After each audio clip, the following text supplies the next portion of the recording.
హన్మకొండ జిల్లా ఎల్కతుర్తిలో ఈ నెల 27న బీఆర్ఎస్ పార్టీ ఆధ్వర్యంలో నిర్వహించనున్న రజతోత్సవ మహాసభ ప్రాంగణంలో జరుగుతున్న ఏర్పాట్లను మాజీ ఎంపీ బోయినపల్లి వినోద్ కుమార్ సతీష్ కుమార్ తో కలిసి పరిశీలించారు. అనంతరం ఏర్పాటు చేసిన విలేకరుల సమావేశంలో మాజీ ఎంపీ వినోద్ కుమార్ మాట్లాడుతూ 25 ఏళ్ల క్రితం ఏప్రిల్ నెలలో 27న తెలంగాణ అస్తిత్వం ఆత్మగౌరవం కోసం పుట్టిన పార్టీ నాటి టీఆర్ఎస్ ఇప్పటి బీఆర్ఎస్ అని వినోద్ కుమార్ అన్నారు. ఇటీవల జరిగిన మహాకుంభమేళకు వచ్చినట్లు ప్రజలు లక్షలాదిగా ఈ సభకు తరలి వస్తారని, సభ కోసం భూములు ఇచ్చిన చింతలపల్లి రైతులకు ప్రత్యేక కృతజ్ఞతలు తెలిపారు. ఏర్పాటు కోసం తెలంగాణ రాష్ట్రం ఏర్పాటుతేనే తెలంగాణ ప్రజల సమస్యలు పరిష్కారమైందని చెప్పి 27 ఏప్రిల్ 2001 నాడు గులాబీ జెండాను ఆవిష్కరించారు కల్వకుంట్ల చంద్రశేఖరరావు గారు. ఖచ్చితంగా ఈ సంవత్సరం ఏప్రిల్ 27 అంటే ఈ నెల ఏప్రిల్ 27వ తారీఖుకి 25 సంవత్సరాలు నిండుతాయి. ఈ 25 సంవత్సరాల ప్రస్థానంలో తెలంగాణ రాష్ట్రాన్ని సాధించి ఒక ప్రత్యేక రాష్ట్రంగా ఏర్పాటు చేపించి ఆ రాష్ట్రానికి 10 సంవత్సరాలు ముఖ్యమంత్రిగా కేసీఆర్ గారి నాయకత్వాన ఈ రాష్ట్రాన్ని గొప్పగా అభివృద్ధి చేసి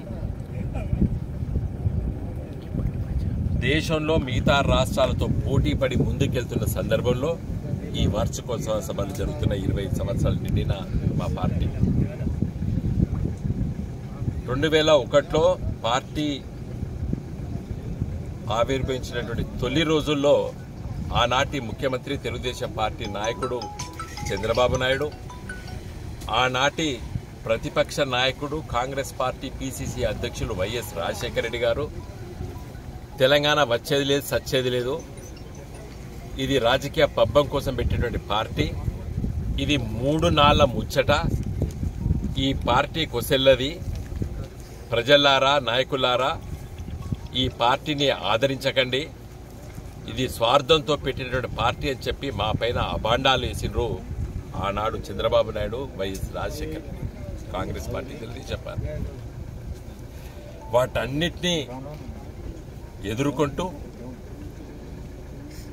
ఒక ఉద్యమ నేపథ్యాన్ని తెలంగాణ ప్రజల నాయకత్వాన ముందుకెళ్లి దేశంలో 32 రాజకీయ పార్టీలను ఒప్పించి పార్లమెంట్లో బిల్లు ప్రవేశపెట్టించి జాతీయ పార్టీలైనటువంటి కాంగ్రెస్ పార్టీ, బీజేపీ పార్టీ, మిగతా పార్టీలు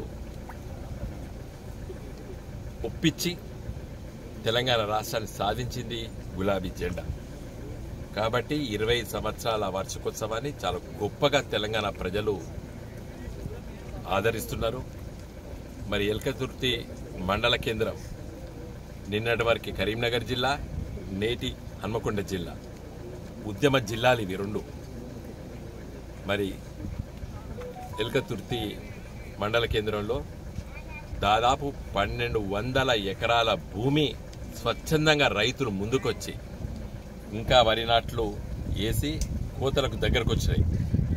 పత్తి చేన్లు మరి ఏరిన తర్వాత వాటన్నిటిని పీకేసి భూమి యజమానులే ఈరోజు మా మహిళా సోదరిమణులు ఉన్నారు, అక్కడ మా అన్నలు ఉన్నారు, వాళ్ళు కష్టపడి ఈ నేలను చదును చేసి మాకు అప్పగిస్తున్నారు.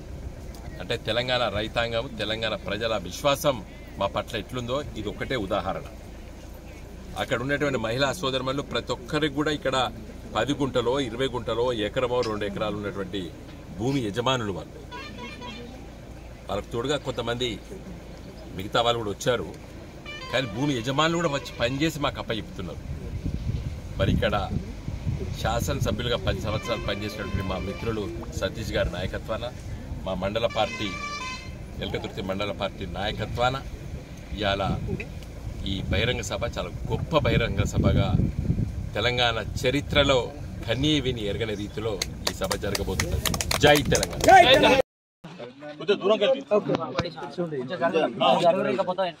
ఇచ్చేది